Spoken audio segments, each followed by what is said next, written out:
84. kiri. Abielu ja perekonnaelu. Aineline vajadus lõi abielu aluse, suguiha ilustas seda. Religioon kiitis selle heaks ja ülendas seda. Riik nõudis ja reguleeris seda ning alles viimasel ajal on arenev armastus hakanud põhjendama ja õilistama abielu kui tsivilisatsiooni kõige kasulikuma ja ülevama institutsiooni, kodu, esiisa ja loojat.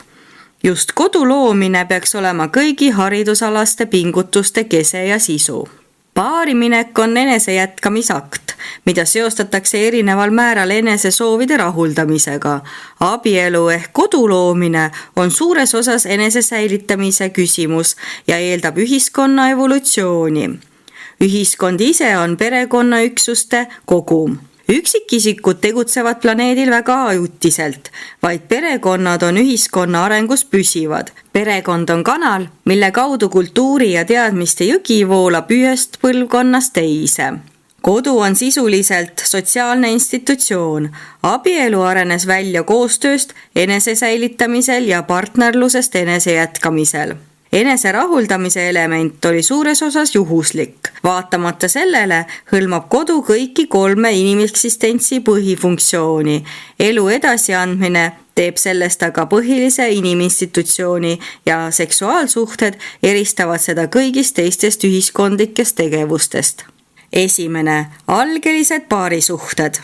Abielu ei rajatud seksuaalsuhetele, need käisid sellega lihtsalt kaasas. Ürginimene, kes rahuldas oma suguiha vabalt, koormamata end naiste, laste ja koduga seotud kohustustega, abielu ei vajanud. Naisel on oma järglastega füüsiline ja emotsionaalne side, mistõttu ta sõltub koostööst mehega ja see viibki ta abielu kaitsvasse rüppe. Meest ei ole aga ükski bioloogiline tung otseselt abielluma sundinud, ammugi siis abielus hoidnud. Abielu ei teinud mehele meeldivaks mitte armastus, vaid toidunälg, mis esimesena ürginimest meest naise juurde meelitas ja algeline peavari, kus naine oma lastega elas. Samuti ei tekkinud abielu sugudevahelisest suhetest tulenevate kohustuste teadlikust mõistmisest. Ürginimene ei saanud aru, et sugukire rahuldamisel ja hilisemal lapse sünnil on mingi omavaheline seos. Kunagi oli üldlevinud arvamus, et neitsi võib rasestuda. Ürginimestel tekkis varakult mõte, et beebisid luuakse vaimude maal. Raseduse põhjustajaks peeti naisesse sisenenud vaimu, arenevat hinge. Neitsi või vallalise naise raseduse põhjuseks peeti ka toitu või kurja silma. Hilisemad uskumused seostasid aga elu algust hingeõhu ja päikesevalgusega. Paljud varased rahvad seostasid vaime merega, mistõttu piirati igati neitside suplemist. Noored naised kartsid tõusu ajal meres suplemist palju rohkem kui seksuaalsuhteid. Viigaste või enneaegsete laste sigitajaks peeti loomi, kes olid tunginud naise kehasse hooletu suplemise või pahatahtlike vaimude tegevuse tulemusena. Muidugi kägistasid ürginimesed niisugused järglased kohe pärast nende sündi. Esimene samm teadmiste poole tuli koos uskumusega, et seksuaalsuhted avavad hingele tee naisesse tungimiseks. Pärast seda avastas inimene, et isa ja ema annavad järglaste sigitamiseks võrdselt pärilikkus tegureid. Ent ka 20. sajandil püüavad paljud vanemad oma lapsi inimelu tekkimise küsimuses rohkem või vähem teadmatuses hoida.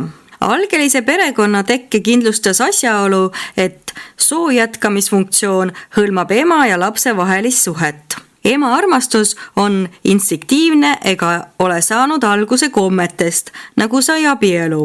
Kõigile imetajatele on ema armastus sündides kaasa antud. See on kohaliku universumi meeleabivaimude annetus, mis on oma tugevuselt ja andumuselt alati otseses sõltuvuses antud liigi abitu lapsepõlve kestusega.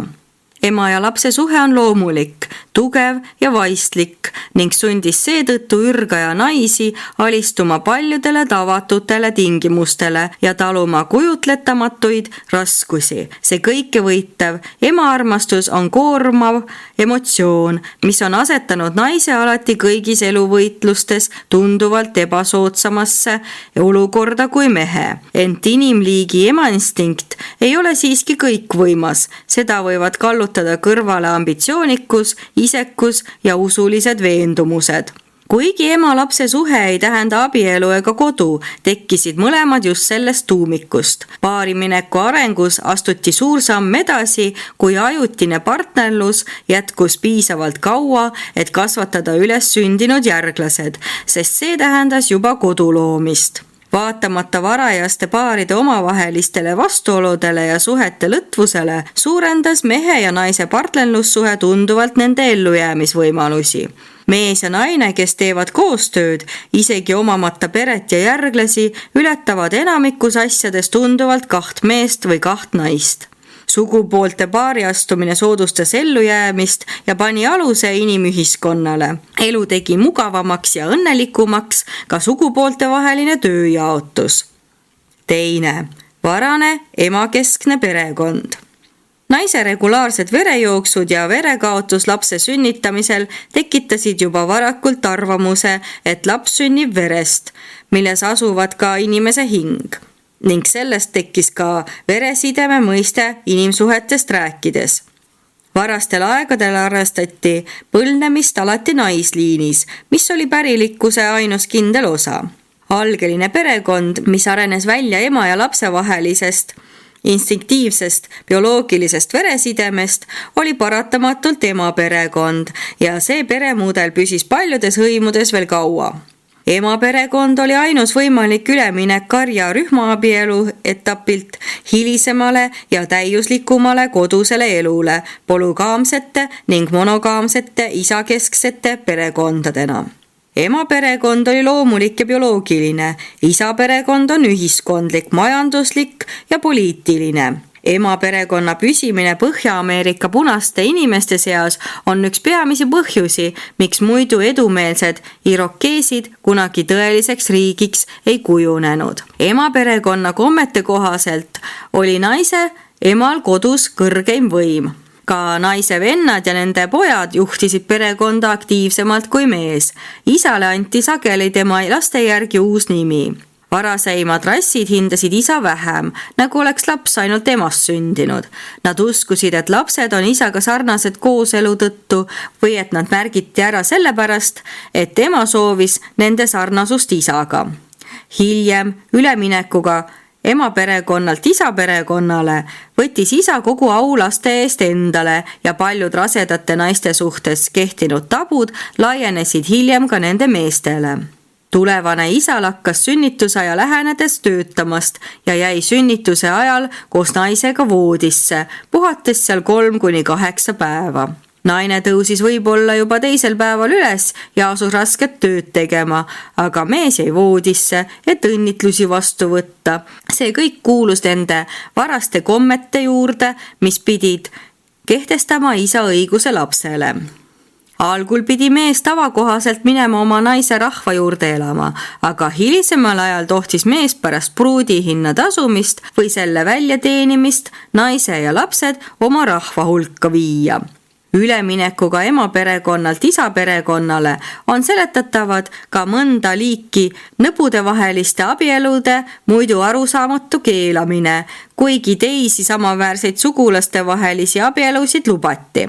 Kui jahipidamine asendus karjakasvatusega, muutus toiduvarude hankimine põhiliselt mehe ülesandeks ja emakeskne perekond hääbus kiiresti.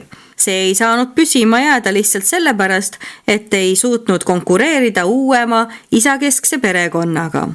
Ema meessoost sugulaste võim ei suutnud võistelda mehele isale koondunud võimuga. Naine ei suutnud täita üheaegselt kõiki ülesandeid, sünnitada, pidevalt koduseid toimetusi juhtida ja kodus oma volitusi suurendada.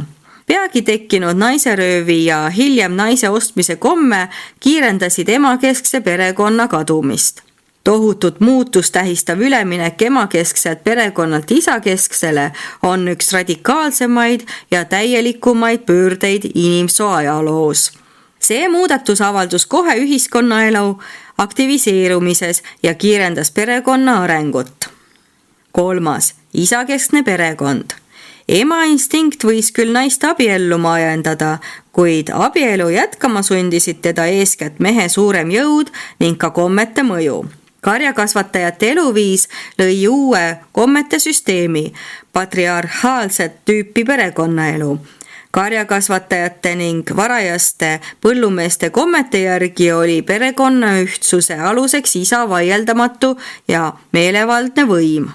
Kogu ühiskond, nii riigi kui ka perekonna tasemel, tegi läbi patriarhaalse korra autokraatliku võimu etapi. Vanatestamendi ajajärgul naissoole osutatud vähene viisakus peegeldab tõetruult karjakasvatajate kombeid. Kõik Heebrea patriarhid olid karjakasvatajad, nagu näitab ka ütlus, issand on mu karjane. Ent mees polnud selles, et ta naist alavääristas, möödunud aegadel rohkem süüdi kui naine ise. Naine jäi ürgajal sotsiaalse tunnustuseta sellepärast, et ei tegutsenud hädaolukorras. Ta ei paistnud silma ega olnud kriisiolukorra kangelane. Emadus oli olevusvõitluses selgelt puudus. Ema armastus takistas naisi hõimu kaitsmast. Ürgaja naised sattusid tahtmatult meestest sõltuvusse, sest imetlesid ja kiitsid nende võitlusvalmidust ja mehisust. Selline sõjamehe ülistamine tõstis mehe egot ja surus naise tegelikult samavõrra alla, suurendades tema sõltuvust. Ka praegu mõjutavad sõjaväevormis mehed tugevasti naise emotsioone. Arenenumate rahvaste seas ei ole naised nii suured ega tugevad kui mehed. Naine on nõrgem ja seetõttu taktitundelisem. Ta õppis juba varakult oma soovõlusid ära kasutama. Naine muutus mehest tähelepanelikumaks ja alalhoidlikumaks, kuigi veidi pealiskaudsemaks. Lahinguvälja ja jahil olles oli mees naisest üle, ent kodus on naine tavaliselt ka kõige tahumatumaid mehi oma osavale juhtimisele allutanud. Karjakasvatajale oli kari elatusallikas, kuid naine pidi neil karjakasvatusaegadel siiski köögiviljatoitu hankima. Ürgaja mees hoidis põllutööst eemale, sest see oli liiga rahulik, liiga üksluine. Vana ebausu järgi arvati ka, et naised kasvatavad üles paremaid taimi, sest nad on emad. Paljudes tänapäeva maha jäänud hõimudes valmistavad mehed lihatoite, naised köögiviljatoite ja kui Austraalia vähem arenenud hõimud on rändamas, ei ründa naised kunagi jahiloomi. Mees aga ei alandu juurikaid välja kaevama. Naine on alati pidanud töötama. Vähemalt praeguse ajani on naine olnud alati tõeline tootja. Mees on valinud endale tavaliselt kergema tee ja see ebavõrdsus on püsinud kogu inimsoo ajaloo jooksul. Naine on alati olnud koormakandja. Ta kandis perekonna vara ja hoolitses laste eest, jättes mehe käed vabaks võitlemiseks või küttimiseks. Naise esimene vabanemine toimus siis, kui mees soostus maad harima, tegema seda, mida seni oli naiste tööks peetud. See oli suur edusamm, kui meesvange enam ei tapetud, vaid hakati orjastama põlluharijateks. See vabastas naise, kes sai nüüd rohkem aega pühendada majapidamisele ja laste kasvatamisele. Laste toitmine loomapiimaga viis laste varasemale rinnast võõrustamisele, mille tulemusena hakkasid emad rohkem lapsi sünnitama, sest vabanesid mõnikord esinenud ajutisest viljatusest. Lehma- ja kitsepiima kasutamine vähendas tunduvalt ka väikelaste suremust. Enne ühiskonna karjakasvatusetappi astumist imetasid emad oma lapsi mõnikord 4. või 5. eluaastani. Sõdade vähenemine ürgajal kahandas tunduvalt sugupoolte vahelise tööjaotuse ebavõrdsust, et naised pidid ikkagi tegema tõsist tööd, kui mehed valvet pidasid. Ühtki laagrit ega küla ei saanud päeval ega öösel valveta jätta, ent seegi töö muutus hõlpsamaks, kui kodustati koer.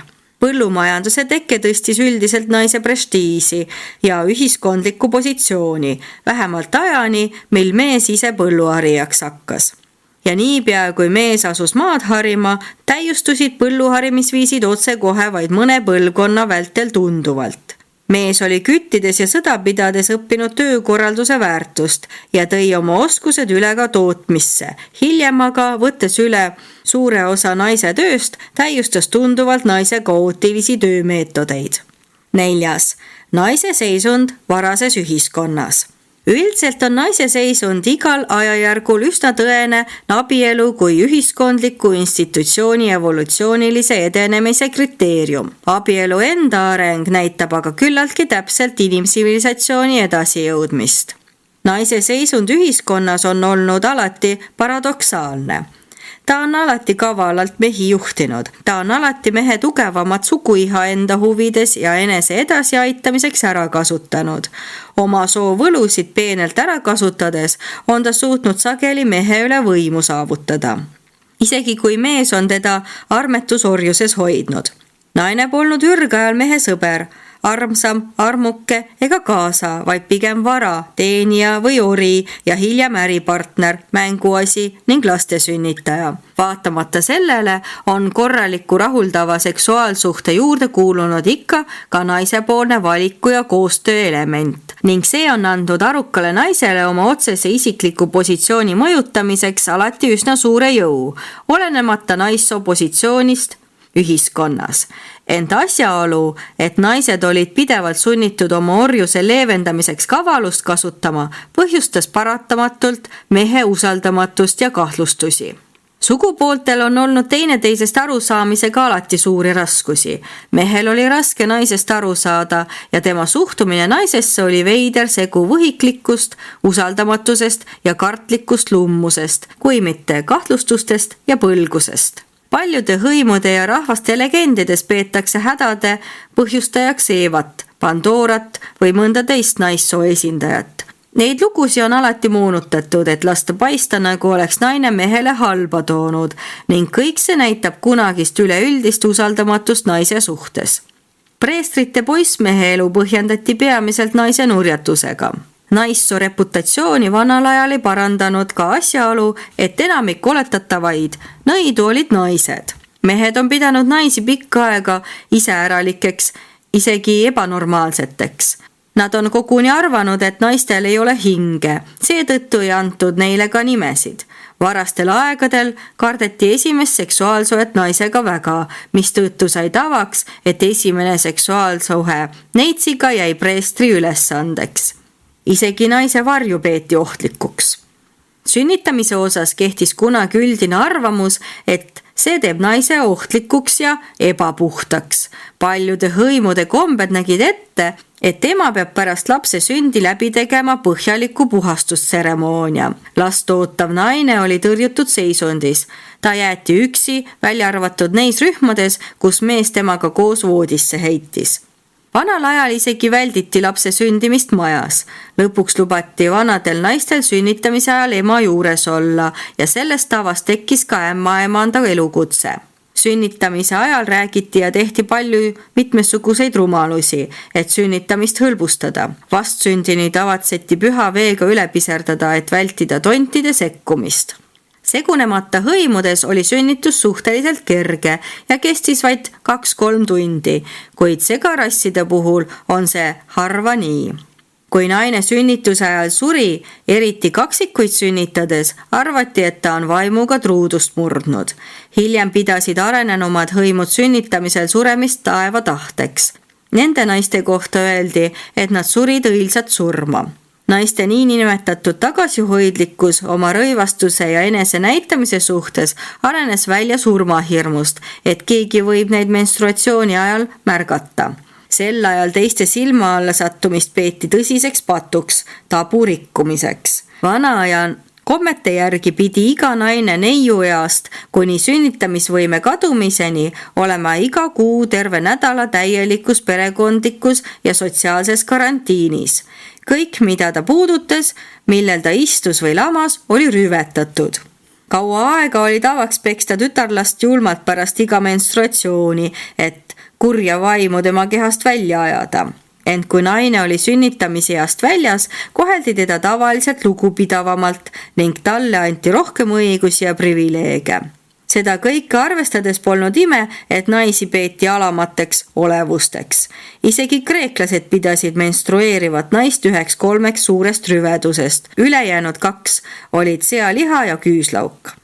Need vana aja ettekujutused olid küll rumalad, kuid ka mõnevõrra kasulikud, sest andsid tööga ülekoormatud naisele vähemalt noores eas iga kuu 1 nädala tervitatavat puhkust ja aega tulusateks mõtisklusteks.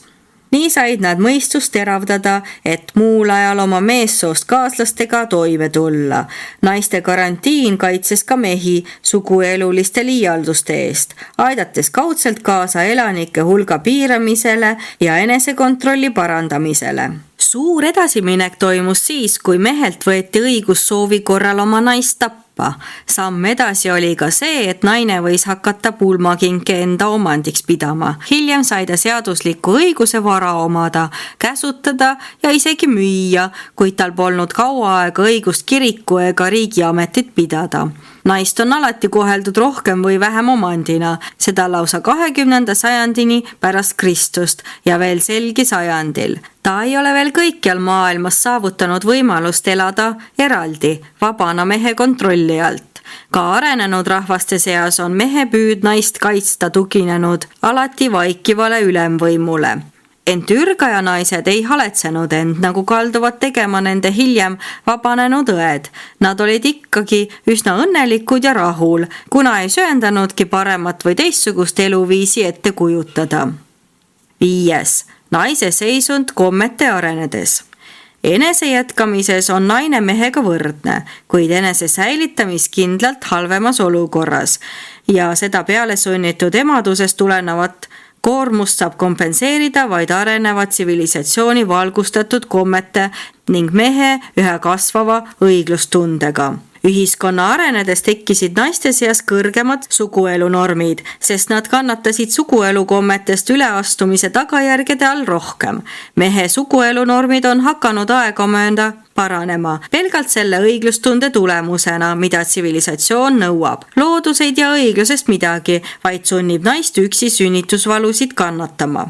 Nüüdisaegne idee sugupoolte võrdsusest on kaunis ja laieneva tsivilisatsiooni vääriline, kuid looduses seda ei esine. Kui võim on õigus, on mees naise isand.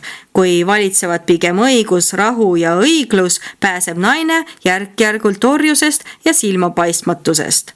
Naise sotsiaalne seisund on olnud kõigi rahvaste seas ja kõigil aegadel üldiselt pöördvõrdeline militarismiga. Ent mees ei võtnud naiselt õigusi ega andnud neid talle järk-järgult ja vastumeelselt tagasi teadlikult ega tahtlikult. Kõik see oli alateadlik ja ettekavatsematu episood ühiskonna evolutsioonis.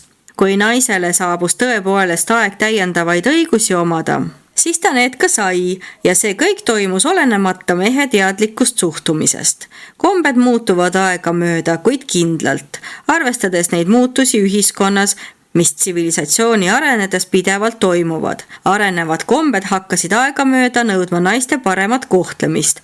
Hõimud, kes suhtusid naistesse endist viisi julmalt, ei jäänud püsima. Adamiidid ja nodiidid tunnustasid naisi üha enam ja need rühmad, keda mõjutasid rändavad andiidid, on saanud mõjutusi Eedeni õpetusest naise seisundi kohta ühiskonnas.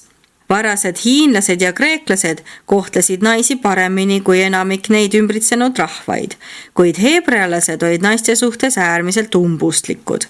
Õhtumaal on naise tõus kulgenud raskelt Pauluse doktriinide tõttu, mis kuulusid ristiusu juurde. Kuigi ristiusk arendas kombeid edasi, kehtestades mehele rangemad suguelulised kohustused.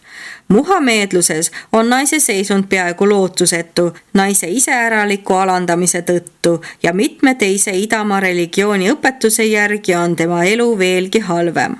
Naist ei vabastanud tõeliselt mitte religioon, vaid teadus. Just nüüdisaegne vabrik vabastas naise suures osas kodupiirangutest. Mehe füüsilised võimed ei olnud uues elatise teenimise mehhanismis enam hädavajalikud. Teadus muutis elutingimusi sedavõrd, et mehe jõud polnud naise jõust enam nii palju suurem.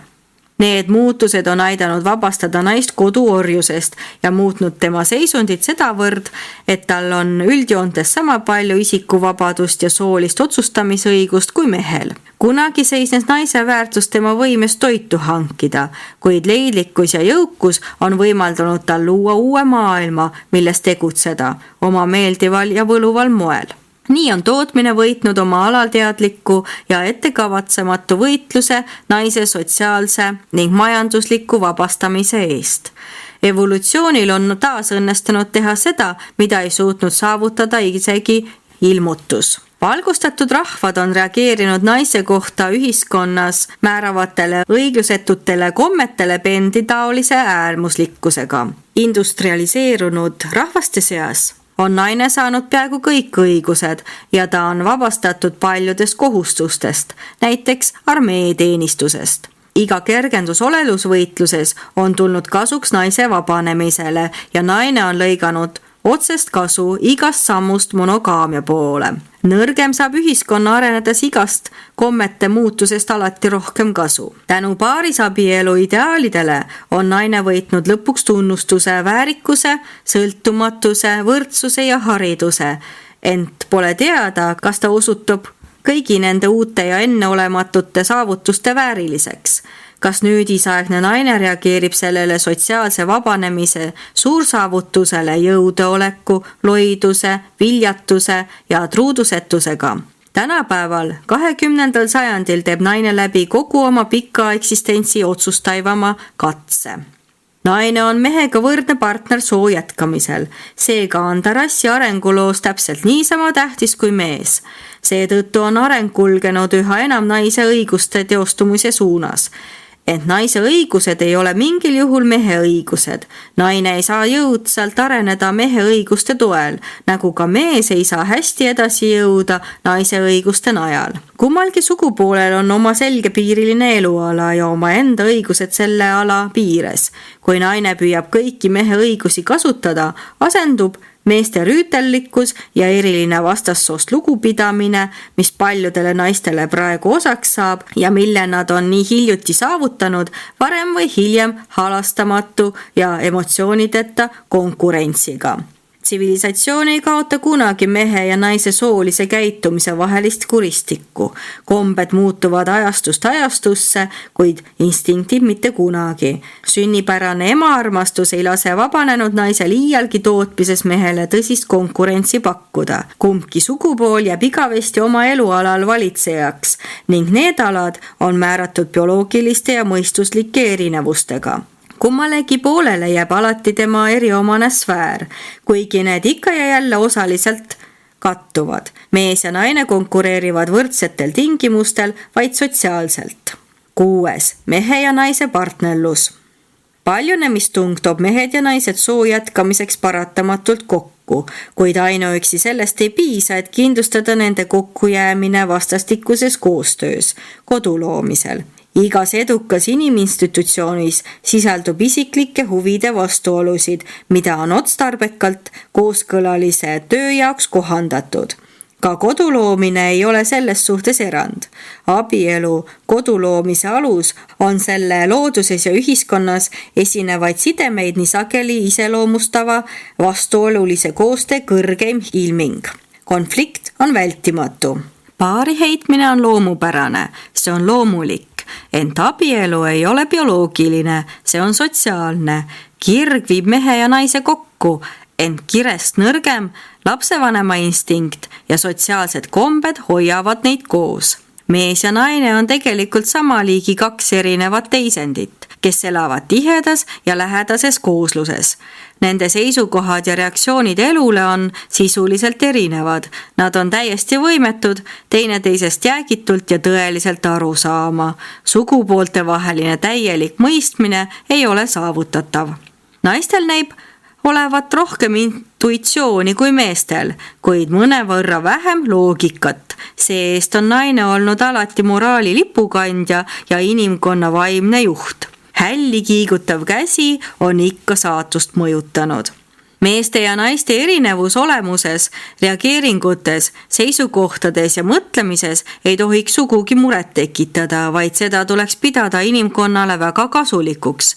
Nii inimkonnale üldse kui ka selle üksikesindajatele. Paljud universumi olendite klassid luuakse isiksuse avaldumise kaheste faasidena. Surelike, aineliste poegade ja mitsoniitide seas kirjeldatakse seda erinevust mehe ja naisena. Seeravite, keerubite ja morontiakaaslaste seas on seda nimetatud positiivseks ehk aktiivseks ja negatiivseks ehk tagasihoidlikuks.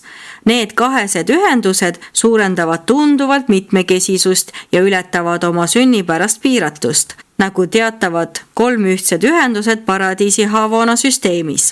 Mehed ja naised vajavad teineteist oma morontia ja vaimuelujärkudel, nii nagu surelikul elujärgulgi. Meeste ja naiste seisukohtade erinevused püsivad ka pärast esimest elu ja kõigil tõusuteedel kohalikus ja superuniversumis. Ning isegi Havanas aitavad palverändurid, kes olid kunagi mehed ja naised, ikka veel teineteist paradiisi tõusul. Isegi lõplikkuse korpuses ei muundu loodud olendid nii palju, et kustuksid need isiksuse jooned, mida inimesed nimetavad mehelikeks ja naiselikeks omadusteks. Need inimkonna 2 põhiteisendit jäävad alati üksteist intrigeerima, stimuleerima, julgustama ja abistama. Nad jäävad alati sõltuvaks vastastikusest koostööst universumi kimbatust tekitavate probleemide lahendamisel ja mitmesuguste kosmiliste raskuste ületamisel. Kuigi sugupooled ei saa kunagi loota täielikule vastastikusele mõistmisele, täiendavad nad teineteist tõhusalt ja kuigi nende koostöös esineb sageli rohkem või vähem isiklikke vastuolusid, suudab see ühiskonda alal hoida ja taastoota. Abielu on institutsioon, mis peaks sugupoolte erinevusi tasakaalustama, hoolitsedes samal ajal tsivilisatsiooni püsimise eest ja kindlustades rassi jätkumise. Abielu on kõigi iniminstitutsioonide ema, sest see viib otse kodu loomisele ja säilitamisele, mis on ühiskonna struktuuri alus. Perekond on enese säilitamise mehhanismiga oluliselt seotud, andes ainsana lootust, et inimkonna eksistents jätkub vastavalt tsivilisatsiooni määratud kommetele, pakkudes samal ajal väga tõhusalt ka mõningaid eriti edukaid vorme isikliku heaolu leidmiseks. Perekond on inimese suurim puhtinimlik saavutus, mis kombineerib mehe ja naise bioloogiliste suhete arengut abikaasade sotsiaalsete suhetega. 7. Perekonnaelu ideaalid. Sugupooled heidavad vaistusi järgides paari. Selle loomulikuks tulemuseks on lapsed ja nii tekibki automaatselt perekond. Selline nagu on rassi või rahva perekond, on ka ühiskond. Kui perekond on hea, on ka ühiskond hea. Juudi ja Hiina rahvakultuuri stabiilsus tulenebki nende perekonnarühmade tugevusest. Naise instinktiivne armastus ja laste eest hoolitsemine tekitas temas huvi edendada abielu ja algelist perekonda. Mees oli sunnitud kodu looma vaid hilisemate kommete ja ühiskondlike tavade survel. Huvi abielu ja kodu vastu tekkis temas aegamööda, sest suguakt talle bioloogilisi tagajärgi kaasa ei too. Seksuaalsuhe on loomulik ilming, kuid abielu ühiskondlik nähtus, mida on alati reguleerinud kombed. Kombed, usulised, kõlbelised ja eetilised, koos omandi, uhkuse ja rüütellikkusega stabiliseerivad abielu ja perekonna institutsiooni. Millal iganes kombed kõikuma löövad, kõigub ka kodu ja perekonna institutsiooni stabiilsus. Abielu on praegu suundumas omandietapilt isiklikku ajajärku. Mees kaitses varem naist, sest naine oli tema vallasvara ja naine kuuletus talle samal põhjusel. Arvatagu sellisest elukorraldusest mida tahes, see kindlustas siiski stabiilsuse.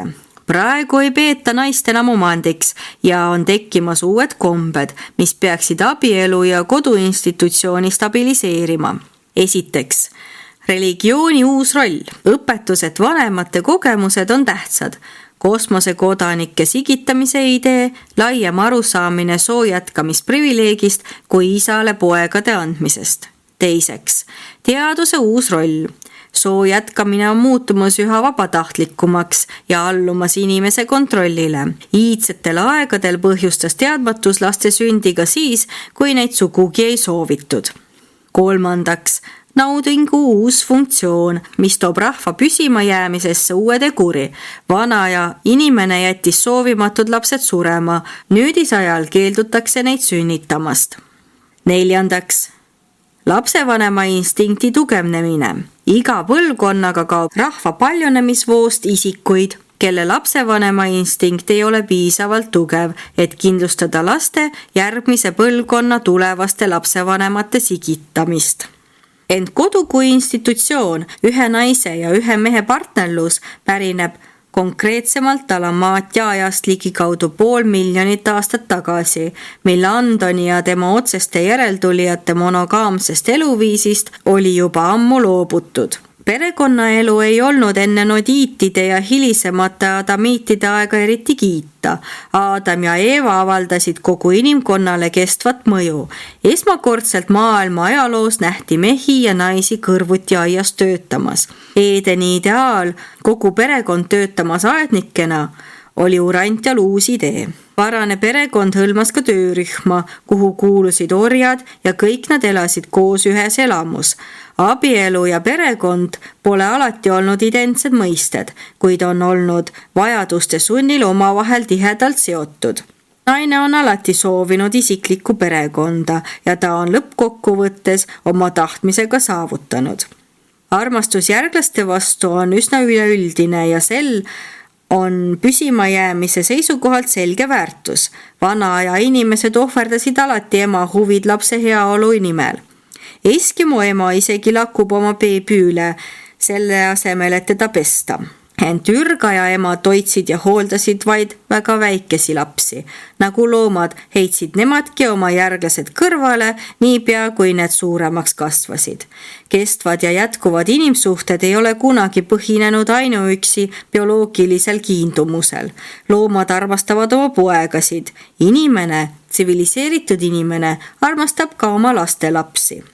Mida kõrgem on tsivilisatsioon, seda suurem on vanemate rõõm oma laste edasijõudmise ja edu üle. Sellest on tekkinud uus ja kõrgem uhkustunne oma nime üle. Vana aja rahvaste suurtes perekondades ei tarvitsenud tingimata kiindumust olla. Palju lapsi sooviti omada sellepärast, et esiteks, nad olid väärtuslikud töötegijad, teiseks, nad olid kindlustus vanaduspõlveks, 3. tütreid oli võimalik müüa, 4. perekonna uhkus nõudis nime levitamist, 5. pojad pakkusid kaitset, 6. tondihirmu tõttu kardeti üksindust ja 7. mõni religioon nõudis järglaste omamist. Esivanema kummardajad näevad poegadeta jäämist kogu aja ja igaviku ülima õnnetusena. Nad soovivad üle kõige omada poegi, kes täidaksid võõrustaja kohustusi surmajärgsetel pidusöökidel, et teha nõutavaid ohverdusi hinge edasijõudmiseks läbi vaimude maa. Iidsete ürginimeste seas alustati laste karistamist väga varakult ja laps mõistis üsna pea, et sõnakuulmatus tähendab läbikukkumist või isegi surma, nii nagu see on loomade puhul. Nüüdisaegsele allumatusele aitab tublisti kaasa asjaolu, et tsivilisatsioon kaitseb last rumala teguviisi loomulike tagajärgede eest. Eskimo lapsed kasvavad jõudsalt nii vähese distsiplineerimise ja karistamisega lihtsalt seepärast, et nad on väiksed, loomult kuulekad loomad. Punaste ja kollaste inimeste lapsed on peaaegu sama kergesti juhitavad, ent andiidipärandit omavate rasside lapsed nii rahulikud ei ole. Neil on rohkem kujutlusvõimet ja seiklusimu ning nad vajavad enam koolitust ja distsipliini. Nüüdisajal on lastekasvatusprobleemid üha raskemad seepärast, et esiteks, rassid on suurel määral segunenud, teiseks, haridus on kunstlik ja pealiskaudne, 3. laps ei saa kasvada kultuurseks oma vanemate matkimise teel. Vanemad on kaua perekonnast eemal. Vana aja ideed perekondlikust distsipliinist olid bioloogilised, tekkinud mõistmisest, et vanemad on lapse eluolu loojad. Perekonna ühe kõrgemad ideaalid viivad arusaamisele, et lapse sünnitamine maailma ei anna mitte teatavaid vanemaõigusi, vaid toob kaasa ülima vastutuse inimeksistentsi eest. Tsivilisatsioon on seisukohal, et vanemad võtavad endale kõik kohustused, lapsel on aga kõik õigused. Lapse austus oma vanemate vastu tekib mitte teadmisest, et vanematel on tekkinud lapse sigitamisega kohustused, vaid loomulikult tänu vanemate hoolitsusele, õpetusele ja kiindumusele, mida nad armastavalt üles näitavad, aidates lapsel eluvõitlust võita. Tõeline vanem tegeleb pidevalt teenimise ja hoolitsemisega, mida tark laps õpib tunnustama ja hindama. Praegusel tööstuse ja linnaelu ajajärgul areneb abielu institutsioon majanduslikult uusi radu mööda. Perekonnaelu on muutunud üha kulukamaks ja varaks olnud lastest on saanud majanduslikud kohustused. Ent tsivilisatsiooni enda kindlus seisneb ikka veel iga põlvkonna üha kasvavas valmisolekus investeerida järgmise ja tulevaste põlvkonnade heaolusse ja iga püüe seada vanemate kohustusi riigi või kiriku õlgadele saab tsivilisatsiooni heaolule ja arengule hukatuslikuks. Abielu, mille juurde kuuluvad lapsed ja sellest tulenev perekonnaelu, stimuleerib inimloomuse kõrgemaid potentsiaale, avades samal ajal ideaalse tee nende sureliku isiksuse ergastatud omaduste väljendamiseks. Perekond kindlustab inimliigi bioloogilise säilimise. Kodu on loomulik ühiskondlik tegevuspaik, kus kasvavad lapsed saavad omandada verevendluse eetika. Perekond on vendluse põhiüksus, kus vanemad ja lapsed õpivad neid kannatlikkuse, altruismi, sallivuse ja leebuse õppetunde, mis on nii olulised inimeste vahelise vendluse teostumiseks. Inimühiskond oleks tunduvalt täiuslikum, kui tsiviliseeritud rahvad võtaksid laialdasemalt kasutusele andiitide perekonnanõukogu tavad. Nende perekondi ei juhitud patriarhaalselt ega autokraatlikult. Nad olid väga vennalikud ja seltsivad, arutasid vabalt ja siiralt iga ettepanekut ja perekondlikku reeglit. Nad olid kogu oma perekonnaelu juhtimisel ideaalselt vennalikud. Ideaalses perekonnas suurendab vennalik andumus nii laste kui ka vanemate kiindumust. Perekonnaelu on tõelise kõlbluse eelkäija, teadliku kohusetruuduse esiisa. Perekonna sunnitud koostegutsemine stabiliseerib isiksust ja stimuleerib selle kasvu, sest on vaja kohaneda teiste endast erinevate isiksustega. Ent veel enam, tõeline perekond, hea perekond, ilmutab lapsevanematele looja suhtumist oma lastesse, samal ajal kui need tõelised vanemad annavad oma lastele esmase ettekujutuse universumi kõigi laste paradiisi vanema armastusest, mida neile edaspidi tõusuteel üha enam ilmutatakse. 8. Ihade rahuldamises sisalduvad ohud. Perekonnaelule on suureks ohuks oma kirgede rahuldamise ähvardav tõusulaine, nüüdisa ja naudingumaania. Esmane abiellumisajend oli majanduslik, vastassoo külgetõmme oli teisejärguline. Enese säilitamisele rajatud abielu viis enese jätkamisele ja pakkus samal ajal ka väga meeldivat rahuldust. See on ainus inimühiskonna institutsioon, mis hõlmab kõiki 3 suurt elamismotivatsiooni. Omand oli algselt enese säilitamise põhiinstitutsioon.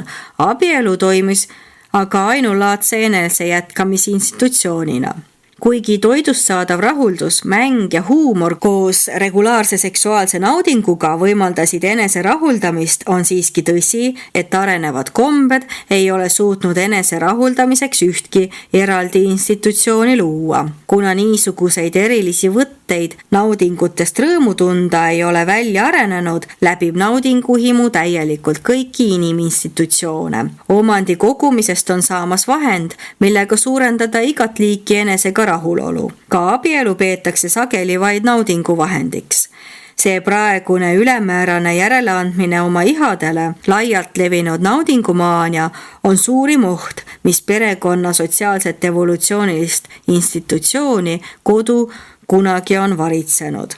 Violettne rass tõi inimkonna kogemustesse uue ja alles puudulikult teostunud joone, mänguinstinkti koos huumorimeelega.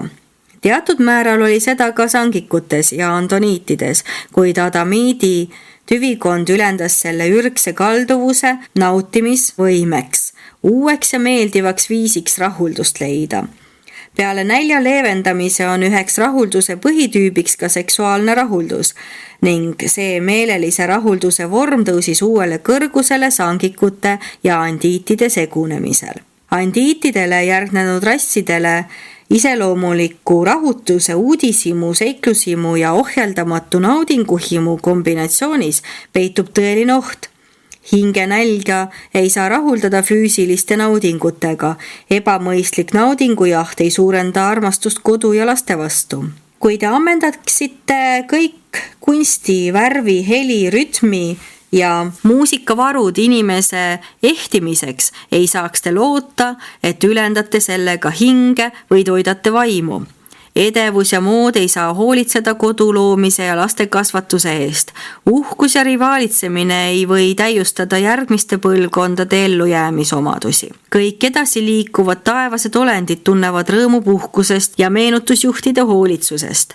Kõik pingutused leida kosutavad meelelahutust ja tegeleda meelt ülendava ajaviitega on mõttekad. Värskendav uni, puhkus, meelelahutus ja iga ajaviide, millega välditakse tüütavat monotoonsust, on kasulikud. Võistlusmängud, jutuvestmine ja isegi hea toidu nautimine võivad enese rahuldamise vormidena sobida.